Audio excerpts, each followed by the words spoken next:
Fanatique Haïti, c'est pour Haïtien yo qui j'en ouye. C'est toujours même plaisir, même très content. À chaque fois nous avons chance ça pour nous entrer la caille pour nous venir porter une nouvelle émission pour vous. Et ou même qui pour faire partie famille Haïti, c'est pour Haïtien. Nous conseillons automatiquement ou attendre d'émission ça, regardez ou petit écrit en rouge, cliquez sur écrit ça. Après ça, ou après un petit cloche qui paraît, cliquez sur cloche là. Ou après tirer le sous personnalisé ou mettre le sous tout. Ça permet que vous recevez une notification à chaque fois nous publier émission nous. Et ou pas gagner ou payer pour ça, pas gagner cap déranger lorsque choisir Haïti, c'est pour Haïtien pour capable informer ou de tout ça qui a passé en Haïti, de tout ça qui a passé dans le reste pays qui dans le monde là. C'est un plaisir. C'est toujours un plaisir. C'est la façon pour aider nous avancer, c'est de partager l'émission nous. Si vous laissez un commentaire pour faire nous connaître qui sont pensés de l'émission nous. Ensemble, nous sommes capables d'avancer. Eh bien, Leslie Voltaire accusé Joseph Michel Mathilde. Leslie Voltaire accusé Joseph Michel Mathilde. On nous pas parler en pile, on nous faut entendre Leslie Voltaire. On nous faut entendre Leslie Voltaire et qui était dans journal français qui t'a répondre question journaliste là qui c'est président qui c'est un président de la République d'Haïti. On nous faut entendre Leslie Voltaire. Tout juste d'être reçu par votre homologue français à l'Élysée, Emmanuel Macron. Comment s'est passé l'échange? Quel message lui avez-vous délivré? Et que vous a-t-il dit? Bonsoir à tous les téléspectateurs de TV5. Et le président a été très cordial.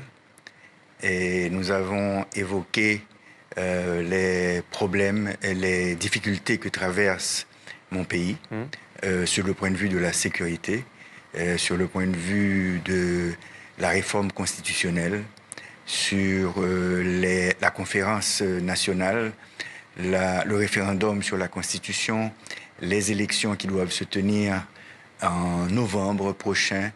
Élections présidentielles, parlementaires et municipales. La date est fixée? La date est fixée pour autour du 15 novembre. D'accord. Mais on doit passer le pouvoir à un gouvernement élu, légitime, le 7 février 2026. Et que vous a dit Emmanuel Macron?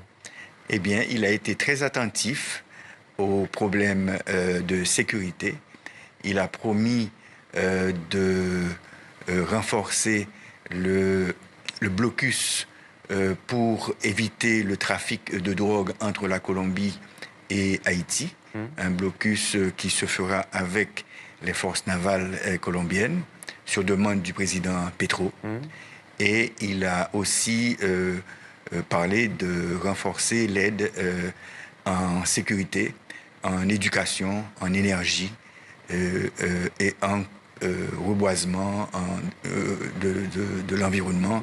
Et aussi, sur ma suggestion, d'aider à former un corps civique qui inclurait les enfants soldats, les jeunes qui sont au chômage, pour aller aider au reboisement du pays. Quand vous dites les enfants soldats, ce sont les enfants enrôlés dans les gangs armés, ce notamment sont les enfants des rues qui ont été enrôlés et qui sont exploités par les gangs et qui servent de bouclier humain aux gangs. Comment expliquez-vous, Monsieur le Président, qu'en Haïti, ces gangs armés soient aussi puissants au point de contrôler désormais, on le dit depuis maintenant des mois, une grande partie de Port-au-Prince? D'abord, ils avaient été soudoyés par des politiciens et des hommes d'affaires très puissants, mais maintenant, ils se sont indépendantisés et libérés et ils contrôlent un trafic de cocaïne et d'autres drogues illicites. Ils contrôlent un trafic de munitions et d'armes. C'est un trafic très lucratif. Et ils font aussi un trafic d'organes. Trafic d'organes? Oui. C'est-à-dire? C'est-à-dire qu'ils tuent des gens et enlèvent leurs organes et les exportent vers l'étranger. Comment Haïti a-t-il pu en arriver là? Eh bien, c'est depuis le tremblement de terre. On a eu un effondrement de l'État. Ensuite, on a eu une présidence qui a légalisé les bandits. Et d'ailleurs, qui avait un slogan de bandit légal et qui s'est associé aux bandes armées et qui ont contrôlé le pays. La présidence, dites-vous? à légaliser ces gangs armés? Oui, c'est bien ça. Sous quelle présidence? Michel Martelly, l'artiste. Ouais. C'est que Leslie Voltaire accusait directement Michel Martelly. C'est Michel Martelly qui légalisait bandit en Haïti. Est-ce que Michel Martelly pas pris Voltaire? Pourquoi? Pour contrôler le pouvoir, pour avoir un pouvoir de milice qui contrôle le pays. Ça, Michel Martelly, ancien artiste, vous l'avez dit, il a toujours nié. Bon, il a toujours nié, mais les Américains et les Nations Unies l'ont mis comme un associé au gang et ont sanctionné. Le 7 juillet 2021, Leslie Voltaire, le président haïtien Jovenel Moïse, était assassiné chez lui par un commando. Cette tragédie a-t-elle aussi précipité la crise généralisée politique, sécuritaire, économique? Oui, tué par un commando d'anciens militaires, de vétérans colombiens. Ça s'est avéré désormais? L'enquête l'a prouvé?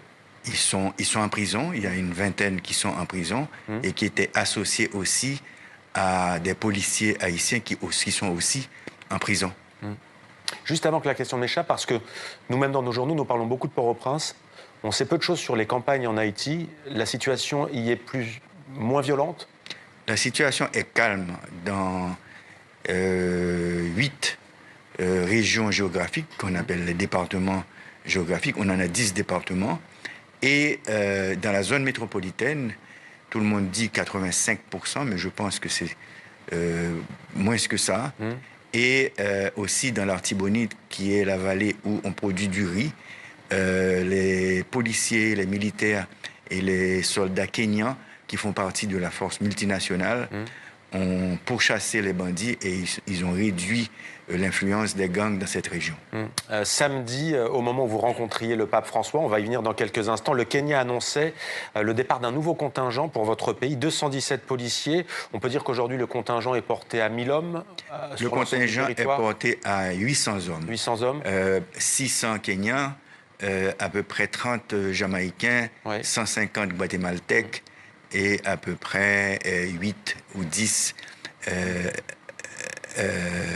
Salvadoriens, mais les Salvadoriens seront 80. Venus du Salvador. Quel bilan tirez-vous de cette aide qui a commencé il y a 6 mois, fin juin? Eh bien, c'est une aide qui est appréciée par les Haïtiens, mais qui n'est pas assez efficace dans le sens où on nous avait promis 2500 troupes et on n'a qu'un tiers. Maintenant que le secrétaire d'État Marco Rubio aux États-Unis a annoncé qu'ils vont financer la force multinationale, probablement que le président Ruto va envoyer les 400 Kenyans qui restent. Nous, on a déjà plaidé aussi aux Nations Unies pour transformer cette force multinationale en une force de maintien de la paix, pour garantir... Sous le mandat de l'ONU? Sous le mandat de l'ONU, pour garantir le financement, parce qu'on ne savait pas si les Américains allaient continuer avec le financement. Vous nous confirmez ce soir que les Américains vont continuer? Le secrétaire d'État Marco Rubio a annoncé qu'ils vont continuer. Et on n'a pas encore reçu le visa des Nations Unies parce que la Chine et la Russie s'opposent à cette force de maintien de la paix. La Chine à cause de nos liens avec Taïwan et la Russie à cause des Américains qui soutiennent l'Ukraine. Alors on voit comment la géopolitique internationale peut s'inviter justement et ajouter, si l'on peut dire, à la difficulté de la situation en Haïti, et parler de difficulté est un euphémisme. Vous avez évoqué des responsabilités intérieures, vous avez cité un ancien président tout à l'heure. Est-ce que selon vous, il y a aussi une part de responsabilité d'autres pays? On parle de la France, ancienne puissance coloniale, ou encore des États-Unis? Je pense que... Je le disais, c'est le bicentenaire de la dette qui avait été imposée par la France et qui avait mis à genoux Haïti. D'accord. Je pense qu'aux États-Unis, c'est très facile d'acheter des armes de guerre. La diaspora haïtienne, avec d'autres personnes aux États-Unis, peuvent acheter des armes et des munitions et les envoyer à travers la République dominicaine. Et comme la frontière est poreuse, ces munitions et ces armes atteignent le territoire haïtien. Et aussi les anciens militaires colombiens Ils font un trafic d'armes et de munitions et de drogue qui vont aussi en Haïti. Donc il y a certaines besoins. S'agissant de la France, est-ce que vous, en tant qu'ex-puissance coloniale, vous avez été satisfait par ce que vous a dit Emmanuel Macron? Est-ce que vous attendez plus? Est-ce qu'il faut une réparation, par exemple, s'agissant de cette question de la dette? Il faut dire que c'est le président Macron qui a évoqué la dette et que nous appelons la rançon.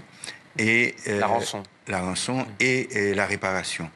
Nous disons que pour la réparation, il faudrait que dans les livres d'histoire, les Français, les élèves, les étudiants, la population sachent que la France a eu à établir un système esclavagiste en Haïti au XVIIe et au XVIIIe siècle et que ce système esclavagiste a des séquelles sur Haïti. Il faudrait que les élèves et les étudiants français sachent que la monarchie française a inventé un code noir qui classait les Haïtiens en plusieurs catégories, blancs, carterons, mulâtres, et Sacatra, Grimaud, etc., qui sont toujours en vigueur en Haïti.